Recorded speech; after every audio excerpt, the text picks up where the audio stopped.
ಜೈ ಹಿಂದ್. ಇವತ್ತು ವಿ.ಎ.ಒ 2024ರ ಎಕ್ಸಾಮ್‌ಗೆ ಸಂಬಂಧಿಸಿದ ಹಾಗೆ ಕನ್ನಡ ಕಡ್ಡಾಯ ಎಕ್ಸಾಮ್ ಇರುವಂಥದ್ದು ಮುಗಿದಿದೆ.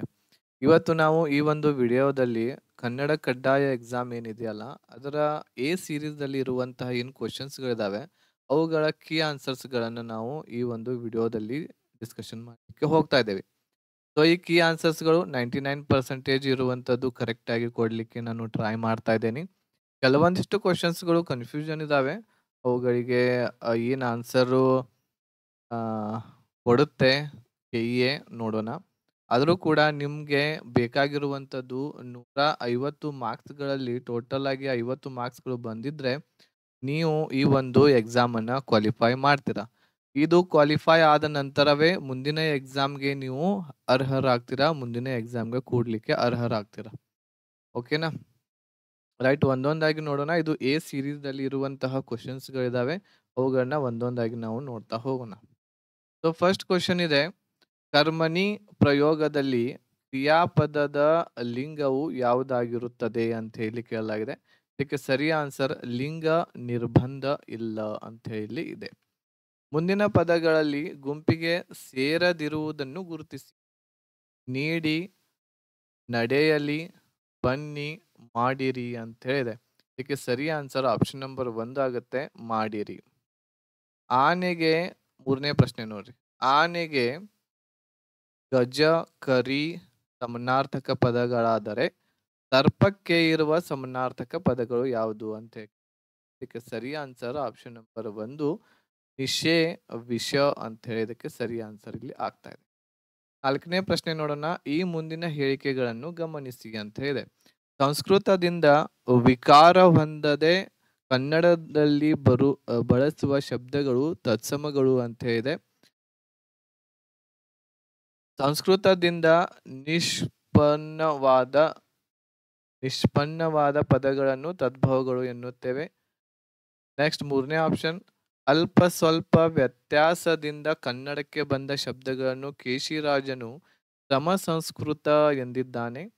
ನಾಲ್ಕನೇ ಆಪ್ಷನ್ನು, ಸಂಸ್ಕೃತದಿಂದ ಹೊರತಾಗಿ ಸ್ವೀಕರಿಸಿದ ಶಬ್ದಗಳು ತದ್ಭವಗಳೆನಿಸುತ್ತವೆ ಅಂತ ಹೇಳಿದೆ. ಇದಕ್ಕೆ ಸರಿ ಆನ್ಸರ್ ಆಪ್ಷನ್ ನಂಬರ್ 4 ಆಗುತ್ತೆ.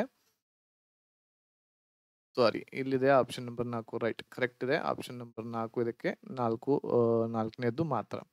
ಐದನೇ ಪ್ರಶ್ನೆ ನೋಡೋಣ. ಈ ಮುಂದಿನ ಹೇಳಿಕೆಗಳಲ್ಲಿ ಸರಿಯಾದ ಹೇಳಿಕೆಗಳನ್ನು ಗುರುತಿಸಿ ಅಂತ ಹೇಳಿದೆ. ಇದಕ್ಕೆ 3 ಹೇಳಿಕೆಗಳನ್ನ ಕೊಡಲಾಗಿದೆ. ಚತುರ್ಥಿ ವಿಭಕ್ತಿಯು 3 ಪ್ರತ್ಯಯಗಳನ್ನು ಹೊಂದಿದೆ. ಗೆ, ಇಗೆ, ಕೆ. ಎರಡನೇದ್ದು, ಸಪ್ತಮಿ ವಿಭಕ್ತಿಯು 4 ಪ್ರತ್ಯಯಗಳನ್ನು ಹೊಂದಿದೆ. ಅಲ್ಲಿ, ಅಲಿ, ಓಳು, ಎ. ಸಂಬೋಧನಾ ವಿಭಕ್ತಿಯು 3 ಪ್ರತ್ಯಯಗಳನ್ನು ಹೊಂದಿದೆ. ಆ, ಎ, ಇರ ಅಂತ ಇದೆ. ಆಪ್ಷನ್ ನಂಬರ್ 4 ಇದಕ್ಕೆ ಸರಿ ಆನ್ಸರ್ ಆಗ್ತಾ ಇದೆ. 4 ಅಂತಂದ್ರೆ ಎ ಮತ್ತು ಸಿ ಇದಕ್ಕೆ ಸರಿ ಆನ್ಸರ್. ಎ ಮತ್ತು ಸಿ ಇದಕ್ಕೆ ಸರಿ ಆನ್ಸರ್ ಇಲ್ಲಿ ಆಗುತ್ತೆ. ನೆಕ್ಸ್ಟ್ ಆರನೇ ಪ್ರಶ್ನೆ, ಅರಿ ಸಮಾಸ ದೋಷ ಯಾವ ಸಂದರ್ಭಗಳಲ್ಲಿ ಕಂಡು ಬರುವುದಿಲ್ಲ ಅಂತ ಹೇಳಿ ಕೇಳಲಾಗಿದೆ. ಆರನೇ ಪ್ರಶ್ನೆ. ಬಿರುದಾವಳಿಗಳಲ್ಲಿ ಕ್ರಿಯಾ ಸಮಾಸ, ಗಮಕ ಸಮಾಸಗಳಲ್ಲಿ. ಎರಡನೇದ್ದು, ಕ್ರಿಯಾ ಸಮಾಸ ತತ್ಪುರುಷ ಸಮಾಸಗಳಲ್ಲಿ. ಗಮಕ ಸಮಾಸ ಕರ್ಮಧಾರಯ ಸಮಾಸದಲ್ಲಿ. ಬಿರುದಾವಳಿಗಳಲ್ಲಿ ಗಮಕ ಸಮಾಸ ಅಂಶಿ ಸಮಾಸ. ಇದಕ್ಕೆ ಸರಿ ಆನ್ಸರ್ ಆಪ್ಷನ್ ನಂಬರ್ 4 ಆಗುತ್ತೆ. ಬಿರುದಾವಳಿಗಳಲ್ಲಿ ಗಮಕ ಸಮಾಸ ಅಂಶಿ ಸಮಾಸ. 7ನೇ ಪ್ರಶ್ನೆಯನ್ನ ನೋಡೋಣ. 7ನೇ ಪ್ರಶ್ನೆ, ಭೀಮನು ತನ್ನ ಬಲಗಾಲಿನಿಂದ ಚೆಂಡನ್ನು ಒದ್ದನು. ಈ ವಾಕ್ಯದಲ್ಲಿ ಬಳಕೆಯಾಗಿರುವ ಪ್ರತ್ಯಯಗಳನ್ನು ಕಾರಕಾರ್ಥಗಳೊಂದಿಗೆ ಹೊಂದಿಸಿ ಇಲ್ಲಿ ಕೇಳಲಾಗಿದೆ. ಸೊ ಇಲ್ಲಿ ಹೊಂದಿಕೆ ಆಗಿರುವಂತದ್ದು ನೋಡ್ರಿ, ಭೀಮನು ಸಂಬಂಧಾರ್ಥಕ ಅಂತ ಹೇಳಿದೆ, ಚೆಂಡನ್ನು ಕರ್ತಾರ್ಥ ಅಂತ ಹೇಳಿದೆ, ತನ್ನ ಸಾಧನಾರ್ಥ ಅಂತ ಇದೆ, ಬಲಗಾಲಿನಿಂದ ಕರ್ಮಾರ್ಥ ಅಂತ ಹೇಳಿ 4 ಜೋಡಿಗಳನ್ನ ಇಲ್ಲಿ ಕೊಡಲಾಗಿದೆ. ಇದಕ್ಕೆ ಸರಿ ಆನ್ಸರ್ ಆಪ್ಷನ್ ನಂಬರ್ 4 ಆಗುತ್ತೆ. 2, 4 ಎಗೆ ಏನಾಗಬೇಕು, 1ನೇದಕ್ಕ 2 ಆಗ್ಬೇಕು, ಆಮೇಲೆ 2ನೇದಕ್ಕೆ 4, 3ನೇದಕ್ಕೆ 1, ಆಮೇಲೆ 4ನೇದಕ್ಕೆ 3 ಈ ರೀತಿಯ 4ನೇ ಆಪ್ಷನ್ ಇದಕ್ಕೆ ಸರಿ ಆನ್ಸರ್. ಅಕ್ಷರ ದೋಷವಿಲ್ಲದ ಪದಗಳನ್ನು ಗುರುತಿಸಿ ಅಂತ ಕೇಳಲಾಗಿದೆ. ಅಕ್ಷರ ದೋಷ ಇಲ್ಲದೆ ಇರುವಂತದ್ದು. ಧನಸ್ಸು ಇದೆ, ಧನಸ್ಸು ಆಗ್ಬೇಕು. ಆಶೀರ್ವಚನ ಇದು ಕೂಡ ತಪ್ಪಾಗಿದೆ, ಇದು ತಪ್ಪಿದೆ. ಆಮೇಲೆ ಸಚ್ಚಿದಾನಂದ ಆಗ್ಬೇಕು, ಇದು ತಪ್ಪಿದೆ. 1ನೇದ್ದು ಸರಿ ಆನ್ಸರ್ ಅದಕ್ಕೆ ಆಗತ್ತೆ. 8ನೇದು. 9ನೇದ್ದು ಕರ್ಮಧಾರಯ ಸಮಾಸಕ್ಕೆ ಸಂಬಂಧಿಸಿದಂತೆ ಈ ಮುಂದಿನ ಯಾವ ಹೇಳಿಕೆ ತಪ್ಪಾಗಿದೆ ಅಂತ ಹೇಳಿ ಕೇಳಲಾಗಿದೆ. 1ನೇದ್ದು ಆಪ್ಷನ್ 4 ಹೇಳಿಕೆಗಳನ್ನ ಕೊಡಲಾಗಿದೆ. ಯಾವುದು ಸರಿ ಇದೆ, ಯಾವುದು ತಪ್ಪು ಅನ್ನೋದನ್ನು ಇಲ್ಲಿ ಕಂಡುಹಿಡಿಬೇಕು 9ನೇ ಪ್ರಶ್ನೆಗೆ. ಪೂರ್ವೋತ್ತರ ಪದಗಳು ಲಿಂಗ, ವಚನ, ವಿಭಕ್ತಿಗಳಿಂದ ಸಮಾನವಾಗಿರುತ್ತದೆ ಅಂತ ಹೇಳಿದೆ. ಉತ್ತರ ಪದದ ಅರ್ಥ ಪ್ರಧಾನವಾಗಿರುತ್ತದೆ.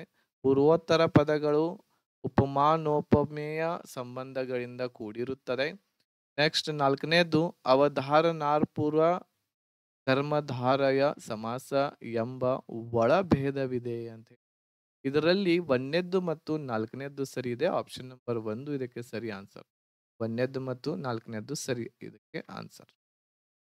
10ನೇದ್ದು ಸ್ತ್ರೀ ಎಂಬ ಪದದಲ್ಲಿ ಇರುವ ವ್ಯಂಜನಗಳ ಸಂಖ್ಯೆಯನ್ನು ಗುರುತಿಸಿದೆ.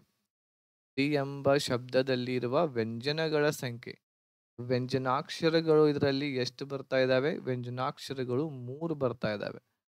ತ ಇದೆ, ಥ ಇದೆ, ರ ಇದೆ. ಆಪ್ಷನ್ ನಂಬರ್ 3 ಇದಕ್ಕೆ ಸರಿ ಆನ್ಸರ್ ಆಗುತ್ತೆ. 11ನೆಯ ಪ್ರಶ್ನೆ ನೋಡೋಣ. ಅನುಸ್ವಾರ ಮತ್ತು ವಿಸರ್ಗ ಎರಡನ್ನೂ ಒಳಗೊಂಡಿರುವ ಪದಗಳಲ್ಲಿ ತಪ್ಪಾದ ಪದ ಯಾವುದು ಅಂತ ಹೇಳಿ ಕೇಳಲಾಗಿದೆ. ಅನುಸ್ವರ ಮತ್ತು ವಿಸರ್ಗವನ್ನ ಇಲ್ಲಿ ಚೆಕ್ ಮಾಡಬೇಕಾಗುತ್ತೆ. ಸೊ ಇಲ್ಲಿ ತಪ್ಪಾಗಿರುವಂತದ್ದು ಹುಡುಕ್ಬೇಕಾಗಿದೆ. ಅಂತಹ ಪೂರ ಕರೆಕ್ಟ್ ಇದೆ. ನೆಕ್ಸ್ಟ್ ದುಃಖದಿಂದ ಕರೆಕ್ಟ್ ಇದೆ. ತೇಜಂ ಪೂಜಾ ಇದು ತಪ್ಪಿದೆ. ಅಂತರಂಗ ಇದು ಸರಿ ಇದೆ. ಅಂದ್ರೆ ಆಪ್ಷನ್ ನಂಬರ್ 3 ಇದಕ್ಕೆ ಸರಿ ಆನ್ಸರ್. 12ನೇದು ಮಗು ಹಾಲನ್ನು ಕುಡಿಯಿತು.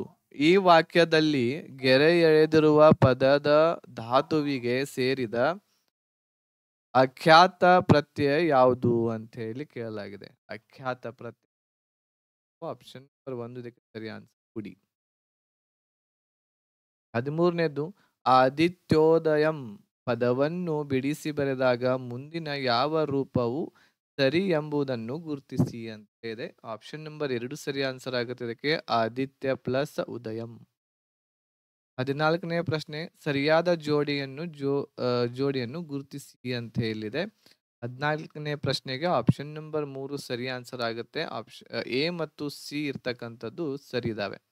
ಎ ಮತ್ತು ಸಿ ಇದಕ್ಕೆ ಸರಿ ಇದಾವೆ. ಫಳ ಫಳ, ಜುಳು ಜುಳು, ಆಮೇಲೆ ಢನ ಢನ, ಸರ ಸರ ಇವು ಸರಿಯಾಗಿರುವಂಥದ್ದು. 15ನೇ ಪ್ರಶ್ನೆ ದೊಡ್ಡ ಹುಡುಗನು ಈ ಸಮಾಸ ಪದದ ವಿಗ್ರಹ ವಾಕ್ಯದ ರೂಪ ಯಾವುದು ಅಂತ ಕೇಳಲಾಗಿದೆ. ಇದಕ್ಕೆ ಸರಿ ಆನ್ಸರ್ ಆಪ್ಷನ್ ನಂಬರ್ 4 ದೊಡ್ಡವನು ಪ್ಲಸ್ ಹುಡುಗ. 15ನೆಯ ಪ್ರಶ್ನೆಯನ್ನ ನೋಡೋಣ. 15ನೇದಾತು. 16ನೆಯ ಪ್ರಶ್ನೆಯನ್ನ ಇವುಗಳಲ್ಲಿ ಯಾವುದು ಅಥವಾ ಯಾವುವು ಕೆ.ಎಸ್. ನಿಸಾರ್ ಅಹಮದ್ ರವರ ಸಾಹಿತ್ಯ ಕೃತಿಯಲ್ಲ, ಕೃತಿ ಆಗಿಲ್ಲ ಅಂತ ಹೇಳಿ ಹೇಳ್ತಾ ಇದ್ದಾರೆ. ಸೊ ಈ ಒಂದು ಪ್ರಶ್ನೆಗೆ ಸರಿಯಾಗಿರುವಂತ ಆಪ್ಷನ್ 3ನೇದು ಅವರದು ಅಲ್ಲ. ದೀಪದ ಮಲ್ಲಿ ಇದೆಯಲ್ಲ, ಇದು ಅವರದು ಅಲ್ಲ. ಸೊ ಹಾಗಾಗಿ ಆಪ್ಷನ್ ನಂಬರ್ 4 ಇದಕ್ಕೆ ಸರಿ ಆನ್ಸರ್ ಆಗತ್ತೆ. 16ನೇ ಪ್ರಶ್ನೆ. 17ನೇದು ಈ ಮುಂದಿನ ವಾಕ್ಯದ ಪ್ರಕಾರವನ್ನು ಗುರುತಿಸಿ. ಪಂಚಭೂತಗಳಲ್ಲೊಂದಾದ ನೀರು ನಿಸರ್ಗದ ಅಮೂಲ್ಯವಾದ ಕೊಡುಗೆಯಾಗಿದೆ. ಇದು ಯಾವ ಪ್ರಕಾರದ ವಾಕ್ಯ ಅಂತ ಹೇಳಿ ಕೇಳಲಾಗ್ತಾ ಇದೆ. ಇದಕ್ಕೆ ಸರಿ ಆನ್ಸರ್ ಇದು ಒಂದು ಸಂಯುಕ್ತ ವಾಕ್ಯ ಆಗಿದೆ.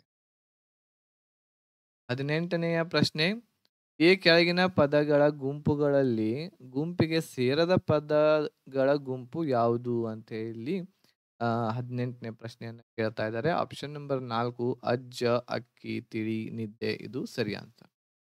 ಕುಲಾಲ ಚಕ್ರ ಎಂಬ ಪದದ ಅರ್ಥ ಏನು ಅಂತ ಹೇಳಿ ಕೇಳ್ತಾ ಇದ್ದಾರೆ. ಆಪ್ಷನ್ ನಂಬರ್ 1 ಇದಕ್ಕೆ ಸರಿ ಆನ್ಸರ್. ಮಡಕೆ ಮಾಡುವ ಕುಂಬಾರನು ಬಳಸುವಂತಹ ಸಾಧನ ಆಗಿದೆ. 20ನೇ ಪ್ರಶ್ನೆ ನೋಡೋಣ. ಎ ಪಟ್ಟಿ ಬಿ ಪಟ್ಟಿಯನ್ನ ಹೊಂದಿಸಿ ಬರಿಬೇಕಾಗಿದೆ ಇಲ್ಲಿ. ಇದಕ್ಕೆ ಸರಿ ಆನ್ಸರ್ ಆಪ್ಷನ್ ನಂಬರ್ 3 ಆಗುತ್ತೆ. ಒಂದನೇದಕ್ಕೆ 3, ಎರಡನೇದಕ್ಕೆ 1, ಮೂರನೇದಕ್ಕೆ 4, ನಾಲ್ಕನೇದಕ್ಕೆ 2 ಇದಕ್ಕೆ ಸರಿ ಆನ್ಸರ್. 21ನೇದ್ದು ಕೆಪಿ ಪೂರ್ಣಚಂದ್ರ ತೇಜಸ್ವಿಯವರ ಕೃಷ್ಣೇಗೌಡನ ಆನೆ ಎಂಬುದು ಯಾವ ಸಾಹಿತ್ಯ ಪ್ರಕಾರಕ್ಕೆ ಸೇರಿದೆ ಅಂತ ಹೇಳಿ ಪ್ರಶ್ನೆ ಇದೆ. ಇದಕ್ಕೆ ಸರಿಯ ಆನ್ಸರ್ ಇದು ಒಂದು ಸಣ್ಣ ಕಥೆಯಾಗಿದೆ. 22ನೇದು ಕನ್ನಡದಲ್ಲಿ ಮೊಟ್ಟ ಮೊದಲ ಬಾರಿಗೆ ಉದ್ದಂಡ ಷಟ್ಪದಿ ಬಳಸಿ ರಚನೆಯಾದ ಕೃತಿ ಯಾವುದು ಅಂತ ಹೇಳಿ ಕೇಳ್ತಾ ಇದ್ದಾರೆ. ಆಪ್ಷನ್ ನಂಬರ್ 4 ವೀರೇಶ ಚರಿತೆ. 23ನೇದ್ದು ಪಟ್ಟಿಯಲ್ಲಿರೋ ಪದಗಳನ್ನು ಹೊಂದಿಸಿ ಬರಿಬೇಕಾಗಿದೆ. ಇಲ್ಲಿ 23ನೇದಕ್ಕೆ ಸರಿ ಆನ್ಸರ್ ಆಪ್ಷನ್ ನಂಬರ್ 3 ಆಗುತ್ತೆ. ಒಂದನೇದಕ್ಕೆ 3, ಎರಡನೇದಕ್ಕೆ 1, ಮೂರನೇದಕ್ಕೆ 4, ನಾಲ್ಕನೇದಕ್ಕೆ 2 ಇದಕ್ಕೆ ಸರಿ ಆನ್ಸರ್. 24ನೇದು ಈ ಕೆಳಗಿನ ಪದಗಳನ್ನು ಅರ್ಥದೊಂದಿಗೆ ಹೊಂದಿಸಿ ಬರಿಬೇಕಾಗಿದೆ. 24ನೆಯ ಪ್ರಶ್ನೆ. ಇದಕ್ಕೆ ಸರಿ ಆನ್ಸರ್ ಆಪ್ಷನ್ ನಂಬರ್ 4 ಆಗುತ್ತೆ. ಒಂದನೇದಕ್ಕೆ 4, ಎರಡನೇದಕ್ಕೆ 1, ಮೂರನೇದಕ್ಕೆ 3, ಆಮೇಲೆ ನಾಲ್ಕನೇದಕ್ಕೆ 2 ಇದಕ್ಕೆ ಸರಿ ಆನ್ಸರ್. ವಿರುದ್ಧ ಪದವಲ್ಲದನ್ನು ಗುರುತಿಸಿ. ಯಾವುದು ವಿರುದ್ಧ ಪದ ಅಲ್ಲ ಅನ್ನೋದನ್ನ ಇಲ್ಲಿ ನಾವು ಗುರುತಿಸಬೇಕಾಗಿದೆ. ಸರಿ ಆನ್ಸರ್ ಸಂಧ್ಯಾ, ಸಂಜೆ. ಇವು ಸಮಾನಾರ್ಥಕ ಪದಗಳು ಆಗಿವೆ. 26ನೇದು ಈ ಕೆಳಗಿನ ತತ್ಸಮ ತದ್ಭವಗಳನ್ನು ಹೊಂದಿಸಿ ಬರಿಬೇಕಾಗಿದೆ. ಈ ಒಂದು ಪ್ರಶ್ನೆಗೆ ಸರಿ ಆನ್ಸರ್ ಆಪ್ಷನ್ ನಂಬರ್ 2 ಆಗುತ್ತೆ. ಒಂದನೇದಕ್ಕೆ 2, ಎರಡನೇದಕ್ಕೆ 4, ಮೂರನೇದಕ್ಕೆ 3, ನಾಲ್ಕನೇದಕ್ಕೆ 1. ಮನೆಯ ತನಕ ಎನ್ನುವುದು ಇದು ಒಂದು ಏನು? ಮನೆಯ ತನಕ ಅನ್ನುವಂಥದ್ದು ಇದು ಒಂದು ಏನು? ಇದು ಒಂದು ತದ್ದಿತಾಂತವ್ಯಯ. ಇದು ಒಂದು ತದ್ದಿತಾಂತವ್ಯಯ ಆಗಿದೆ. 28ನೇದು ಇದು ಕೃದಂತ ಭಾವನಾಮಕ್ಕೆ ಉದಾಹರಣೆ ಆಗಿದೆ. 28ನೇದು ಹಿರಿತನ. ಇದು ಒಂದು ಕೃದಂತ ಭಾವನಾಮಕ್ಕೆ ಉದಾಹರಣೆ ಆಗಿದೆ. ಸೊ ನಿನ್ನೆ ನೈಟ್ ಒಂದು ನಾನು ವಿಡಿಯೋವನ್ನ ಮಾಡಿದೆ 7:15ಕ್ಕೆ ಸಂಜೆ. ಅದರಲ್ಲಿ ಒಂದು PDF ಕೂಡ ನಾನು ನಿಮಗೆ ಫ್ರೀ ಆಗಿ ಕೊಟ್ಟಿದ್ದೆ. ನಮ್ಮ ಟೆಲಿಗ್ರಾಮ್ದೊಳಗ ಅದನ್ನ ಶೇರ್ ಮಾಡಿದ್ದೆ. ಅದರಲ್ಲಿ ಈ ಎಲ್ಲ ಕ್ವಶನ್ಸ್ಗಳು ಆ ಒಂದು PDF ಅನ್ನು ನೀವು ಓದಿದ್ದೇ ಆದಲ್ಲಿ ಆ ಒಂದು PDF 61 ಪೇಜಸ್ ಮಾತ್ರ ಇದೆ. ಆ ಒಂದು PDF ಅನ್ನ ನೀವು ಓದಿದ್ರಿ ಅಂತಂದ್ರೆ ಇದರಲ್ಲಿ ಒಂದು 80% 80 to 90% ಎಲ್ಲ ಕ್ವಶನ್ಸ್ಗಳನ್ನ ಸರಿ ಮಾಡಬಹುದಾಗಿತ್ತು. ಒಂದ್ಸಲ ಚೆಕ್ ಮಾಡ್ರಿ. ಆ PDF ದಲ್ಲಿ ಎಲ್ಲವೂ ಇವುಗಳು ಬಂದವೆ. 29ನೇ ಪ್ರಶ್ನೆಯನ್ನ ನೋಡೋಣ. ಈ ಮುಂದಿನ ವಾಕ್ಯವನ್ನು ಸರಿಯಾದ ಕ್ರಮದಲ್ಲಿ ಜೋಡಿಸಿ ಅರ್ಥಪೂರ್ಣ ವಾಕ್ಯ ರಚನೆ ಮಾಡಿ ಅಂತ ಹೇಳಿ ಹೇಳ್ತಾ ಇದ್ದಾರೆ. ಆಪ್ಷನ್ ನಂಬರ್ 2 ಸರಿ ಆನ್ಸರ್ ಆಗುತ್ತೆ ಇದಕ್ಕೆ. ಒಂದನೇದ್ದು ಇದು ಬರ್ತಾ ಇದೆ, ನನಗೆ ಬಿಸಿ ರಕ್ತದ 100 ಯುವಕರನ್ನು ಕೊಡಿ, ನಾನು ನಿಮಗೆ ಸ್ವಾತಂತ್ರ್ಯ ತಂದು ಕೊಡುತ್ತೇನೆ. ಇದಕ್ಕೆ ಸರಿ. 30ನೇ ಪ್ರಶ್ನೆ ನೋಡೋಣ. ಪಾಲಿಗೆ ಬಂದದ್ದು ಪಂಚಾಮೃತ. ಈ ವಾಕ್ಯ ಸೂಚಿಸುವ ಭಾವವನ್ನು ಗುರುತಿಸಿ ಅಂತ ಹೇಳಿದೆ. ಆಪ್ಷನ್ ನಂಬರ್ 3 ಸರಿ ಆನ್ಸರ್. ದೊರೆತದ್ದರಲ್ಲಿಯೇ ಸಂತೃಪ್ತರಾಗಬೇಕು ಅಂತ ಇದರ ಅರ್ಥ. 31ನೇ ಪ್ರಶ್ನೆ. ತಾವು ಕಡಿಮೆ ಮಾತನಾಡಿದ್ದೀರಿ, ಹೆಚ್ಚು ಕೆಲಸ ಮಾಡಿದ್ದೀರಿ. ಈ ವಾಕ್ಯದಲ್ಲಿ ಅಡಿಗೆರೆ ಅಂತಂದ್ರೆ ಅಡ್ಡಗೆರೆ ಬರೆದಿರುವಂತಹ ಪದದ ಮುಂದೆ ಯಾವ ಲೇಖನ ಚಿಹ್ನೆಯನ್ನು ಬಳಸಬೇಕಾಗಿದೆ ಅಂತ ಪ್ರಶ್ನೆ ಇದೆ. ಆಪ್ಷನ್ ನಂಬರ್ 1 ಸರಿ ಆನ್ಸರ್. ಅಲ್ಪ ವಿರಾಮ ಚಿಹ್ನೆ ಆಮೇಲೆ ಭಾವಸೂಚಕ ಚಿಹ್ನೆಯನ್ನು ಬಳಸಬೇಕು. ಇದು ನೋಡ್ರಿ 32ನೇ ಪ್ರಶ್ನೆ ಬಹಳ ಈಸಿ ಇರುವಂತಹ ಪ್ರಶ್ನೆ ಇದೆ. ಇಲ್ಲಿ 59,867 ಇದೆ. ಆಪ್ಷನ್ ನಂಬರ್ 2 ಸರಿ ಆನ್ಸರ್ ಇದಕ್ಕೆ.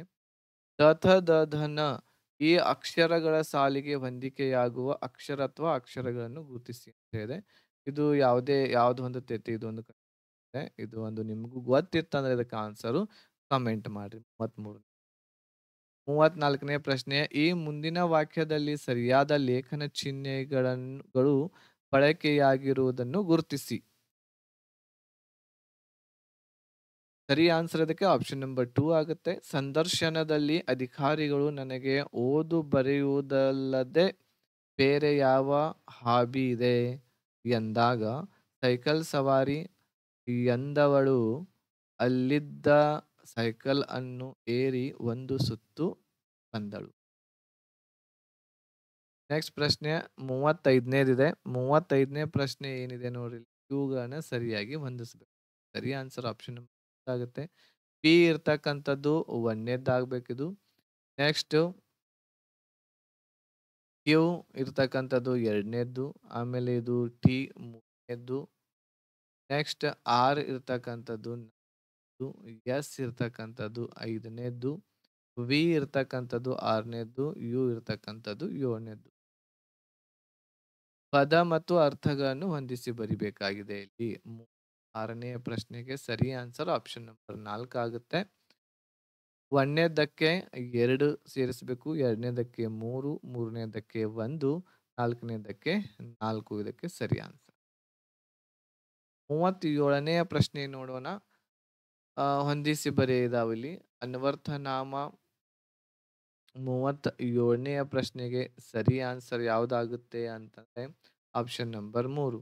ಒಂದನೇದಕ್ಕೆ 3, ಆಮೇಲೆ ಎರಡನೇದಕ್ಕೆ 1, ಮೂರನೇದಕ್ಕೆ 4, ಆಮೇಲೆ ಮೂರನೇದಕ್ಕೆ 2 ಇದಕ್ಕೆ ಸರಿ ಆನ್ಸರ್. ಹೊಂದಿಸಿ ಬರೆಯಿರಿ. ಮತ್ತೆ ಬಂತು ಇಲ್ಲಿ ನಿತ್ಯ ನಪುಂಸಕಲಿಂಗ, ವಾಚ್ಯಲಿಂಗ, ಸ್ತ್ರೀ ನಪುಂಸಕಲಿಂಗ. 8ನೇ ಪ್ರಶ್ನೆಗೆ ಸರಿ ಆನ್ಸರ್ ಯಾವುದು ಅಂದ್ರೆ ನಿತ್ಯ ನಪುಂಸಕಲಿಂಗ. ಇದು ದಂಡು ಬಂದಿತು ಅಂತ ಹೇಳಿ, ದಂಡು ಬಂದಿತು ಇದಕ್ಕೆ ಸರಿ ಜೋಡಣೆ ಆಗುತ್ತೆ.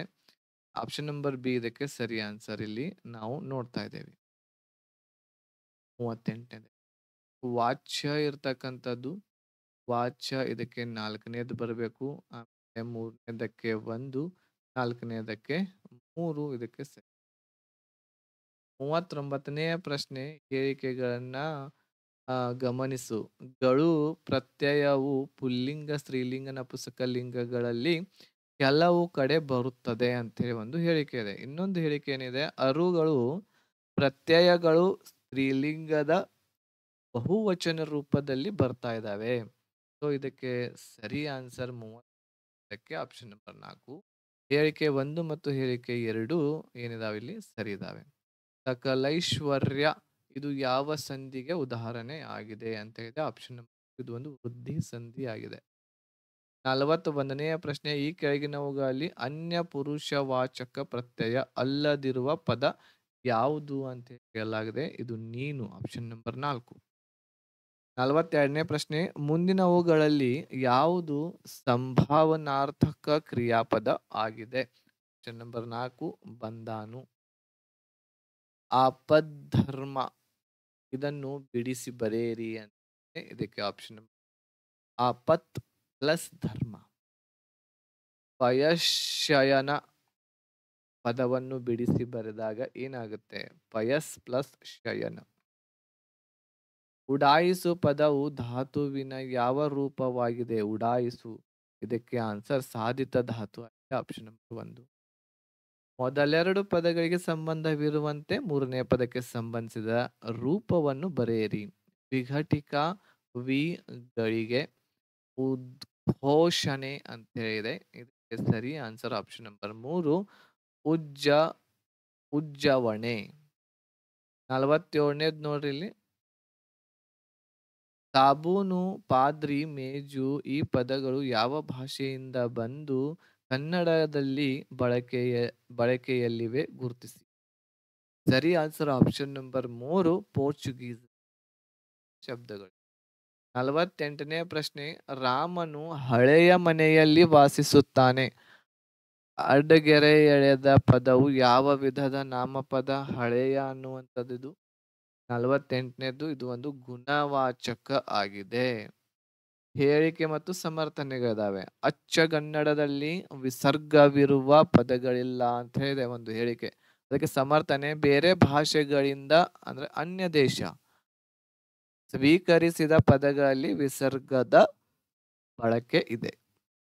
49ನೇ ಪ್ರಶ್ನೆಗೆ ಸರಿ ಆನ್ಸರ್ ಆಪ್ಷನ್. ಹೇಳಿಕೆ ಸರಿ ಇದೆ, ಸಮರ್ಥನೆಯೂ ಸರಿ ಇದೆ.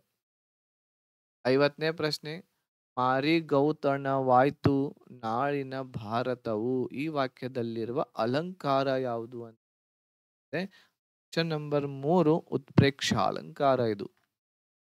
51ನೇದ್ದು ಮತ್ತೆ ಇಲ್ಲಿ ಜೋಡಿಸಿ ನಾವು ಏನ್ ಮಾಡಬೇಕು, ಒಂದು ಸರಿಯಾದ ವಾಕ್ಯವನ್ನ ಇಲ್ಲಿ ಮಾಡಬೇಕು. ಆಪ್ಷನ್ ನಂಬರ್ 4 ಇದಕ್ಕೆ ಸರಿ answer. First F, E, G, C, D, A, B ಲಾಸ್ಟಿಗೆ ಬಿ ಬರ್ತಾ ಇದೆ. 52ನೇದು ಕೆಳಗಿನವುಗಳಲ್ಲಿ ಅರ್ಥವತ್ತಾದ ವಾಕ್ಯ ಸಂಯೋಜನೆ ಗುರುತಿಸಿ ಅಂತ ಇಲ್ಲಿ ಪ್ರಶ್ನೆ ಇದೆ. ಆಪ್ಷನ್ ನಂಬರ್ 3 ಹೀಗೆ ಯುದ್ಧ ಮುಂದುವರಿ ಮುಂದುವರೀತಿದ್ದರೆ ಜಗತ್ತು ಒಂದು ದಿನ ಮನುಷ್ಯರೇ ಇಲ್ಲದ ಮರುಭೂಮಿ ಆಗುತ್ತೆ. ನೆಕ್ಸ್ಟ್ ಪ್ರಶ್ನೆ ಆಪ್ಷನ್ 53ನೇ ಪ್ರಶ್ನೆ ನೋಡ್ರಿ ಇಲ್ಲಿ 6 0 ಇದೆ, 6 0 ಇದಾವು. ಅಂದ್ರೆ ಇದಂತೂ ಆಪ್ಷನ್ ಅಲ್ವೇ ಅಲ್ಲ. ನೆಕ್ಸ್ಟ್ 3 ಇರಬೇಕು. ನೆಕ್ಸ್ಟ್ 3 ಅಂದ್ರೆ ಆಪ್ಷನ್ ನಂಬರ್ 3 53 ಸರಿ ಆನ್ಸರ್. ಈ ಮುಂದಿನ ವಾಕ್ಯದಲ್ಲಿ ಸರಿಯಾದ ಲೇಖನ ಚಿಹ್ನೆ ಬಳಸಲ್ಪಟ್ಟ ವಾಕ್ಯವನ್ನು ಗುರುತಿಸಿ ಅಂತ ಇದೆ. 54ನೇ ಆಪ್ಷನ್ ನಂಬರ್ 3 ಆಹಾ ಸೂರ್ಯನಿಗೂ ಗ್ರಹಣವೇ ಸರಿಯಾದ ಆನ್ಸರ್. ಈ ಕೆಳಗಿನ ಗಾದೆ ಮಾತನ್ನು ಪೂರ್ಣಗೊಳಿಸಿ. ಸಂತೆಯ ಹೊತ್ತಿಗೆ ಸಂತೆಯ ಹೊತ್ತಿಗೆ 3 ಮೊಳ ನೇಯ್ದರಂತೆ. ಆಪ್ಷನ್ ನಂಬರ್ 2 ಇದಕ್ಕೆ ಸರಿ ಆನ್ಸರ್ ಆಗ್ತಾ ಇದೆ. ಆಪ್ಷನ್ ನಂಬರ್ 2 ಇದಕ್ಕೆ ಸರಿ ಆನ್ಸರ್. 56ನೇ ಪ್ರಶ್ನೆ ನೋಡೋಣ. ಪ್ರಧಾನ ವಾಕ್ಯದಲ್ಲಿಯ ಅನೇಕ ಉಪವಾಕ್ಯಗಳ ಅಂತ್ಯದಲ್ಲಿ ಮಾತ್ರ ಬರುವ ಲೇಖನ ಚಿಹ್ನೆ ಯಾವುದು? ಆಪ್ಷನ್ ನಂಬರ್ 2 ಅದು ಅರ್ಧ ವಿರಾಮ. ಆ ಊರಿನಿಂದ ನಾನು ಹೊರಟಾಗ ಆಗಲೇ 4 ಗಂಟೆಯಾಗಿತ್ತು. ಎಳೆಯದ ಪದ ಯಾವ ಸಂಧಿಗೆ ಸೇರುತ್ತದೆ ಅಂತ ಹೇಳಿ ಪ್ರಶ್ನೆ ಕೇಳಿದ್ದಾರೆ. ಇದು ವಕಾರಾಗಮ ಸಂಧಿ ಆಗಿದೆ. 58ನೇ ಪ್ರಶ್ನೆ ಮೊದಲೆರಡು ಪದಗಳಿಗೆ ಸಂಬಂಧಿಸಿದ 3ನೇ ಪದವನ್ನ ಹೇಳಬೇಕು. ಹುಡುಗ ಇದು ಒಂದು ರೂಢನಾಮ. ಹಾವಾಡಿಗ ಏನಾಗುತ್ತೆ? ಇದು ಒಂದು ಅನ್ವರ್ಥನಾಮ ಆಗುತ್ತೆ. 59ನೇ ಪ್ರಶ್ನೆ ಎಳೆಗರು ಈ ಸಂಧಿ ಪದವನ್ನು ಬಿಡಿಸಿ ಬರೆ ಅಂತ ಹೇಳಿ ಪ್ರಶ್ನೆ ಇದೆ. ಇದಕ್ಕೆ ಸರಿ ಆನ್ಸರ್ ಎಳೆ ಪ್ಲಸ್ ಕರು. ಕೆಳಗಿನವುಗಳಲ್ಲಿ ಸರಿಯಾದ ವಾಕ್ಯ ಸಂಯೋಜನೆಯನ್ನು ಗುರುತಿಸಿ ಅಂತ ಇದೆ. ಆಪ್ಷನ್ ನಂಬರ್ 3 10ನೇ ಶತಮಾನವನ್ನು ಕನ್ನಡ ಸಾಹಿತ್ಯದ ಸುವರ್ಣ ಯುಗ ಎಂದು ಕರೆಯಲಾಗುತ್ತದೆ. 61ನೇ ಪ್ರಶ್ನೆ ನೋಡೋಣ. ಮುಂದಿನ ಪದ ಜೋಡಣೆಗಳಲ್ಲಿ ಸರಿ ಹೊಂದದ ಜೋಡಣೆಯನ್ನು ಗುರುತಿಸಿ. ಸರಿ ಹೊಂದದ ಇರುವಂತದ್ದು ಇಲ್ಲಿ ಗ್ರಂಥಿ ಗಂಟು ಸರಿ ಇದೆ. ಚತುರ್ಥಿ ಚೌತಿ, ಗೂಟ ಗೂಬೆ, ಗೂಕ ಗೂಬೆ, ರಿಸಿ ರಿನ ಇದು ತಪ್ಪಿದೆ. ಇದೆ ನಮ್ದು ಸರಿ ಆನ್ಸರ್. ಮುಂದಿನ ಹೊಂದಾಣಿಕೆಗಳಲ್ಲಿ ಸರಿಯಾದುದನ್ನು ಗುರುತಿಸಬೇಕು ಇಲ್ಲಿ ಕೇಳ್ತಾ ಇದ್ದಾರೆ. ಇದರಲ್ಲಿ ವಿರುಕ್ತಿ ಇದು ಸರಿಯಾಗಿರುವಂತದ್ದು ದಡ ದಡ. ಸಂಖ್ಯಾವಾಚಕ ಇಲ್ಲಿ ಸಂಖ್ಯೆ ಯಾವುದು ಇಲ್ಲ. ನಾಮವಾಚಕ ಇಲ್ಲಿಯೂ ತಪ್ಪಿದೆ. ಗುಣವಾಚಕ ಇದು ತಪ್ಪಿದೆ. 3ನೇದ ಆನ್ಸರ್ ಇದಕ್ಕೆ ಸರಿ ಆನ್ಸರ್. ಸದ್ಭವಗಳನ್ನ ಹೊಂದಿಸಿ ಬರೆಯಿರಿ. 63ನೇ ಪ್ರಶ್ನೆ ಇದೆ. ಇದಕ್ಕೆ ಸರಿ ಆನ್ಸರ್ ಆಪ್ಷನ್ ನಂಬರ್ 1 ಆಗುತ್ತೆ. 1ನೇದಕ್ಕೆ 3 ಬರಬೇಕು. ಪುಸ್ತಕ ಹೊತ್ತಿಗೆ. 2ನೇದಕ್ಕೆ 4 ಸಂಸ್ಕೃತ ಸಕ್ಕದ. ಆಮೇಲೆ 3ನೇದು ಕರ್ತೃ ಇರ್ತಕ್ಕಂಥದ್ದು ಕರ್ತಾರ. ಆಮೇಲೆ ದೀಪಿಕಾ ಅನ್ನುವಂಥದ್ದು ಇದು ದೀವಿಗೆ. ನೆಕ್ಸ್ಟ್ ಪ್ರಶ್ನೆ ಗುಂಪಿಗೆ ಸೇರಿದ ಪದದ ಜೋಡಿ ಗುರುತಿಸಿ ಅಂತ ಹೇಳಿ ಹೇಳ್ತಾ ಇದ್ದಾರೆ. ಇದಕ್ಕೆ ಸರಿ ಆನ್ಸರ್ ಆಪ್ಷನ್ ನಂಬರ್ 4 ಡಿ ಒಂದು ಸರಿ ಇರತಕ್ಕಂಥದ್ದಿದೆ. ತೆಗಳಿಕೆ ಬಿಕ್ಕಳಿಕೆ ಅನ್ನುವಂಥದ್ದು ಇದು ಆನ್ಸರ್ ಆಗುತ್ತೆ. ಅಕ್ಷರವನ್ನು ವರ್ಣ ಎಂದು ಮೊದಲು ಕರೆದವರು ಯಾರು ಅಂತ ಇದೆ. ಅದು ಆಪ್ಷನ್ ನಂಬರ್ 1 ಕೇಶಿರಾಜ. ಐ ಔ ವರ್ಣಮಾಲೆಯಲ್ಲಿ ಈ ಅಕ್ಷರಗಳು ಯಾವ ಗುಂಪಿಗೆ ಸೇರಿರ್ತಕ್ಕ? ನಿನ್ನೆ ಇದನ್ನ ಕ್ಲಾಸ್ ಅಲ್ಲಿ ಬಹಳಷ್ಟು ನಿಮ್ಗೆ ನಿನ್ನೆ ನೋಡಿದ್ರಂತಂದ್ರೆ ಕ್ಲಾಸ್ ನೀವು ಲೈವ್ ಕ್ಲಾಸ್ ಬಹಳಷ್ಟು ಆನ್ಸರ್ಸ್ ಗಳನ್ನ ಇದರಲ್ಲಿ ಮಾಡಬಹುದಾಗಿತ್ತು. ಇವುಗಳು ಸಂಧ್ಯಾಕ್ಷರಗಳು ಆಗಿವೆ. ಈ ಕೆಳಗಿನ ಪದಗಳಲ್ಲಿ ಯಾವುದು ಸಜಾತಿಯ ಒತ್ತಕ್ಷರವಾಗಿವೆ? ಸಜಾತಿ ಅಂತಂದ್ರೆ ಅದೇ ಅಕ್ಷರದ ಒತ್ತಕ್ಷರ ಇಲ್ಲಿ ಒತ್ತು ಇರುವಂತದ್ದು. ಇದಕ್ಕೆ ಸರಿ ಆನ್ಸರ್ ಆಪ್ಷನ್ ನಂಬರ್ 3 ಅಕ್ಕ. ಇಲ್ಲಿ ಕ ಗೆ ಕ್ಷದಿದೆ, ಇಲ್ಲಿ ಕ ಗೆ ತದಿದೆ, ಇಲ್ಲಿ ಜ ಗೆ ಜ್ಞದಿದೆ. ಸೊ ಕ ಗೆ ಕದಿರುವಂತದ್ದು ಆಪ್ಷನ್ ನಂಬರ್ 3. 68ನೇದ್ದು ವ್ಯಂಜನಗಳಿಗೆ ಸ್ವರಗಳು ಸೇರಿ ಆಗುವ ಅಕ್ಷರಗಳು ಏನಾಗ್ತವೆ ಅಂತ ಕೇಳ್ತಾ ಇದ್ದಾರೆ. ಆಪ್ಷನ್ ನಂಬರ್ 1 ಗುಣಿತಾಕ್ಷರಗಳು ಆಗ್ತವೆ. ಶೇಷ ಪದದ ವಿರುದ್ಧಾರ್ಥಕ ಶಬ್ದ ಯಾವುದು ಅಂತ ಕೇಳ್ತಾ ಇದ್ದಾರೆ? ನಿಶ್ಶೇಷ. 70ನೇ ಪ್ರಶ್ನೆ, ಆರ್ದ್ರ ಪದದ ವಿರುದ್ಧ ಪದ ಏನು ಅಂತ ಕೇಳ್ತಾ ಇದ್ದಾರೆ? ಇದು ಶುಷ್ಕ. ವರ್ತಮಾನ ಕಾಲದಲ್ಲಿ ಧಾತುವಿಗೂ ಅಖ್ಯಾತ ಪ್ರತ್ಯಯಕ್ಕೂ ಮಧ್ಯದಲ್ಲಿ ಬರುವ ಕಾಲಸೂಚಕ ಪ್ರತ್ಯಯ ಯಾವುದು ಅಂತ ಹೇಳಿ ಕೇಳ್ತಾರೆ.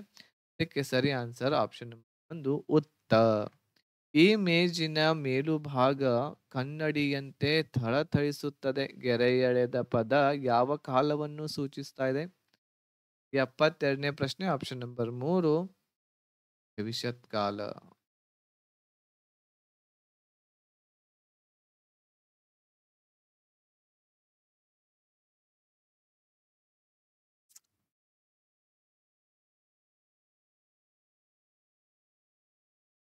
ಸಾರಿ, ಇದು 72ನೇದು ಆಪ್ಷನ್ ನಂಬರ್ 2 ಆಗುತ್ತೆ. ವರ್ತಮಾನ ಕಾಲ ಆಗುತ್ತೆ 72ನೇದು. ಈ ಕೆಳಗಿನ ಪದಗಳಲ್ಲಿ ಭಾವನಾಮಕ್ಕೆ ಉದಾಹರಣೆಯಾಗಿರುವ ಪದ ಯಾವುದು? ಭಾವನಾಮಕ್ಕೆ ಉದಾಹರಣೆ ಯಾವುದು ಅಂತ ಹೇಳಿ ಕೇಳ್ತಾ ಇದ್ದಾರೆ? ಆಪ್ಷನ್ ನಂಬರ್ ಪ್ರೀತಿ. ಉಕ್ಕರಿಸು ಪದದ ಸಮಾನಾರ್ಥಕ ರೂಪ ಯಾವುದು? ಉಕ್ಕರಿಸು ಇದಕ್ಕೆ ಸಮಾನಾರ್ಥಕ ಇರುವ ಉಗ್ಗು. 75ನೇ ಪ್ರಶ್ನೆ ನೋಡೋಣ. ಈ ಕೆಳಗಿನವುಗಳಲ್ಲಿ ಹೊಂದಾಣಿಕೆಯಾಗದ ಜೋಡಿ ಯಾವುದು? ಈ ಹೊಂದಾಣಿಕೆಯಾಗದೇ ಇರುವಂತಹ ಜೋಡಿ ಯಾವುದು ಅಂತ ಇದೆ. ಇದು ಇದು ಸರಿ ಇದೆ. ನಿರ್ವಾಣ, ಮೋಕ್ಷ, ತಾತ್ಪರ್ಯ, ತತ್ವ, ಕುಕ್ಕುಟ, ಕೋಳಿ. ಇದು ಒಂದ್ ಸ್ವಲ್ಪ ಸ್ಟಾರ್ ಮಾರ್ಕ್ ಇಟ್ಕೊಳ್ರಿ. ಇದಕ್ಕೆ ಆನ್ಸರ್ ಯಾವ್ದಾಗುತ್ತೆ ನೋಡೋಣ. 76ನೇದು, ಈ ಕೆಳಗೆ ನೀಡಿರುವ ಪದಗಳಲ್ಲಿ ಸರಿಯಾದ ಅರ್ಥವುಳ್ಳ ಪದ ಜೋಡಿಯನ್ನು ಗುರುತಿಸಿ ಇದೆ. ಇದಕ್ಕೆ ಸರಿ ಆನ್ಸರ್ ಆಪ್ಷನ್ ನಂಬರ್ 2 ಪನ್ನಗ, ಆಭರಣ.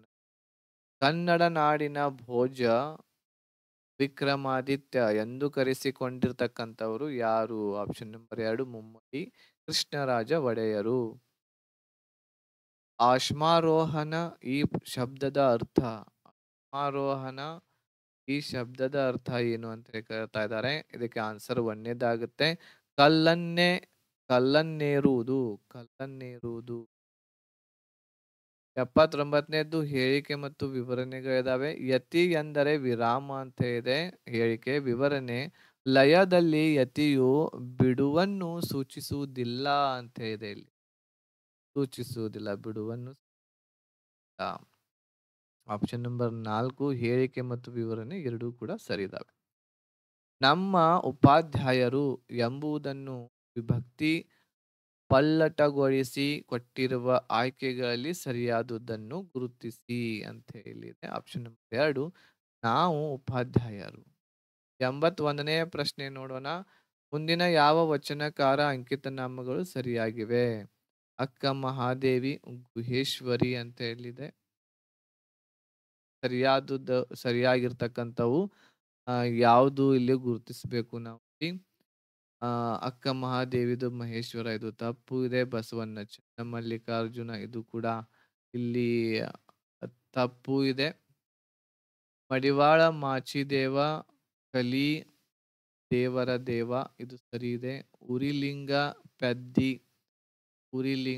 ಪೆದ್ದಿ ಪ್ರಿಯ ವಿಶ್ವೇಶ್ವರ. ಅಂದ್ರೆ ಸಿ ಮತ್ತು ಡಿ ಇದೆ. ಅಂದ್ರೆ ಆಪ್ಷನ್ ನಂಬರ್ 3 ಇದಕ್ಕೆ ಸರಿ ಆನ್ಸರ್. ಈ ಕೆಳಗಿನ ಪದಗಳಲ್ಲಿ ಶುದ್ಧ ರೂಪ ಯಾವುದು ಅಂತ ಹೇಳಿ ಕೇಳ್ತಾ ಇದ್ದಾರೆ? ಆಪ್ಷನ್ ನಂಬರ್ 4 ಜಾತ್ಯತೀತ.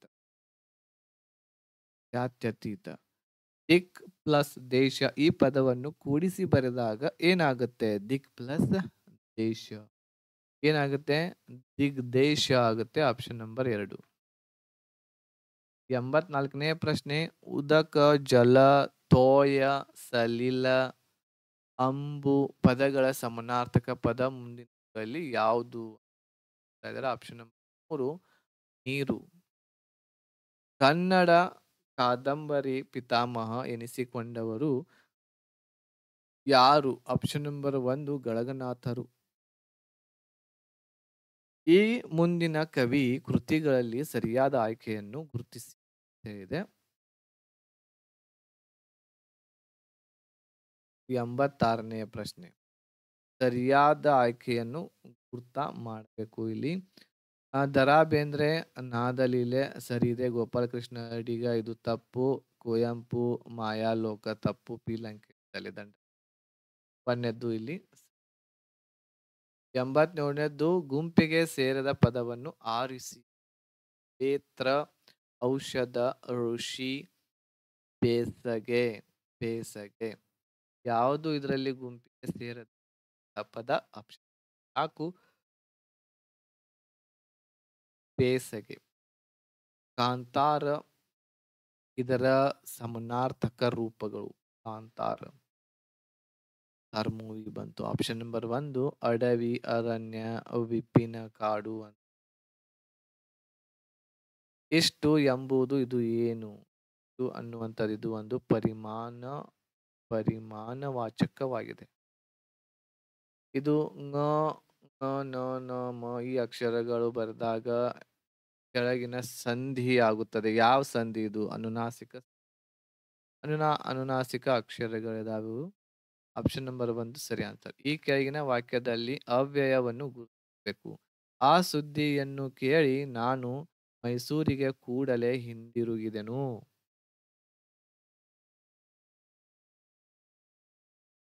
ಇಲ್ಲಿ ಅವ್ಯಯ ಇರುವಂತದ್ದು ಆಪ್ಷನ್ ನಂಬರ್ 1 ಕನ್ನಡ ಅಂಕಿಗಳು ಯಾವ ಭಾಷೆಯ ಲಿಪಿ ಮೂಲದಿಂದ ರೂಪ ಪಡೆದಿವೆ?